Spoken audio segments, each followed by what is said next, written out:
কিছু কিছু মানুষ দেখবেন যে আপনার আমাদের একটা গল্প আছে, বলে চাকরিও পেয়েছে, চাকরি পাবে বেতন পাবে না।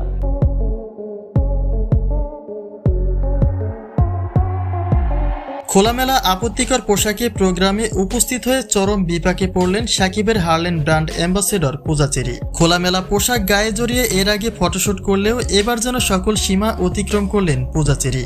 শাকিবের হারলেন কোম্পানির প্রচার অনুষ্ঠানে এমন এক অশ্লীল পোশাকে নিজেকে প্রেজেন্ট করলেন যা কোনো বাঙালি নারীর জন্য প্রযোজ্য নয়।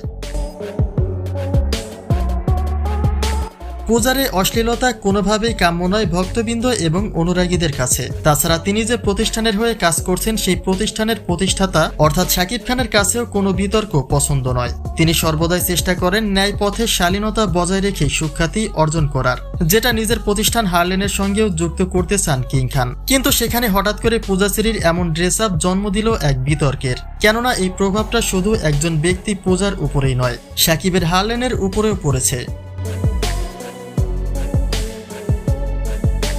বর্তমানে পূজা চেরি তার কাজের চেয়ে ব্যক্তি জীবনেই বেশি আলোচিত। বিভিন্ন সময়ে তার নানা রকম কর্মকাণ্ড ব্যাপকভাবে আলোচনায় আসে, যার মাঝে তার অশ্লীল কিছু ওয়েব সিরিজ নিয়েও নানা প্রশ্নের মুখে পড়তে হয়েছিল।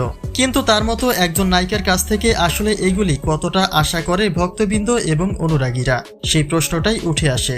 কেননা তিনি যে ঢালিউড চলচ্চিত্রের একজন স্বনামধন্য সদ্য বাঙালি নায়িকা সেটা নিশ্চয়ই ভুলে গেলে চলবে না।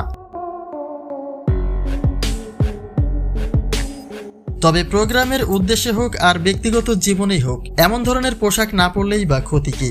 গাড়ি থেকে নামার মুহূর্তে যে সিন তিনি দেখিয়েছেন তাতে একজন অশ্লীল নায়িকার খেতাবি জুটবে তার কপালে। এমনও তো হতে পারে এসব ব্যাপার থেকে শাকিবের সঙ্গে ফের দূরত্ব তৈরি হতে পারে পূজা চেরির। কেননা প্রতিষ্ঠানের বদনাম হোক এমন কোনো কিছু নিশ্চয়ই চাইবে না শাকিব খান।